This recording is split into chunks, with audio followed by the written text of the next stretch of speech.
isuduwaha wasaaradda deegaanka iyo isbeddelka cimilada ee gobolka daadmareer oo kaashanaya ciidanka booliska ee gobolka ayaa maanta howlgal ballaadhan oo lagula dagaalamayo shiditaanka dhuxusha iyo xaalufinta deegaanka ka fuliyey deegaanka qolqol ee hoos yimaada gobolka daadmareer. Howlgalkaas oo ujeedkiisu ahaa badbaadinta deegaanka ayaa waxaa faahfaahin ka bixiyey isuduwaha wasaaradda deegaanka iyo isbeddelka cimilada ee gobolka daadmareer cabdiqadir dawaa xaaji abakor. waxaanu joognaa tuulada qolqol waxaanu ka wadnaa howlgalkii ilaalinta deegaanka ee dhuxusha. waxaanu wada joognaa maamulkii tuulada, gudoomiye ku-xigeenkii iyo xubnihii xogayihii iyo xubnihii guddida kale.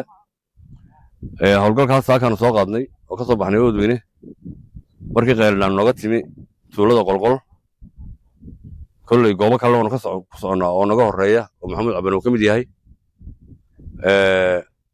hawshii waanaga gacanta ku haynaa tuurkii koowaad waanu wadnaa.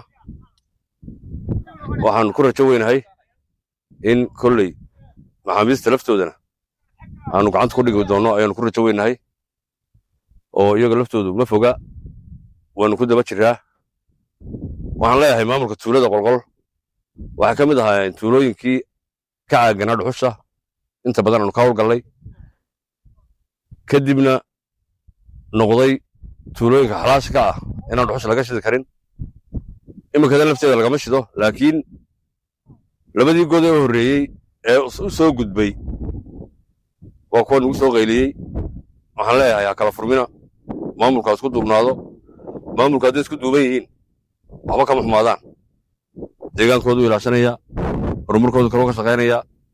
hawl kastoo markaa ay ku tala galaan inay qabtaan way qabsoomaysa. haddii laakiinse dhexdooda uu khilaaf galo waxay noqonaysaa in dhuxulle cid iyo cid waliba ka faa'iidaysato.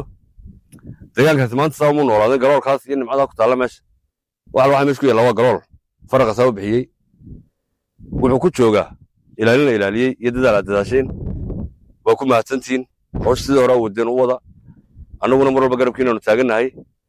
waa idin dhegannuglaanaynaa. wasalaamu calaykum waraxmatullahi wabarakaatu. geestooda waxaa iyaguna howlgalkan soo dhoweeyey maamulka iyo guddida deegaanka qolqol, kuwaasoo wasaaradda ku bogaadiyey dadaalka ay ugu jirto badbaadinta deegaanka. wasaaradda deegaanka aad iyo aad baan ugu soo dhoweynaynaa sidaa cabdiqadir idii sheegay. halkan meelihii badnaa ee ugu hawsha badan qaatay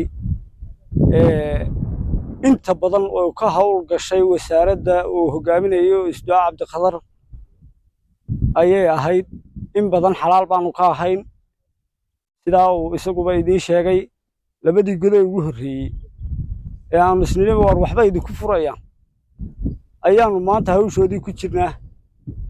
insha allahu tacaala waxaanaan dadweynaha magaalada qolqol u sheegaynaa in aanan sii dayn doonin mid iyo laba toona wax naga baxsan doonaana aanay jirin.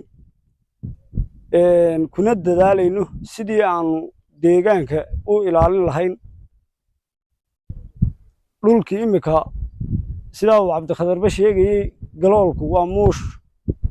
dhulka quruxdiisa waa daawanaysaa, nadiif buu noqday.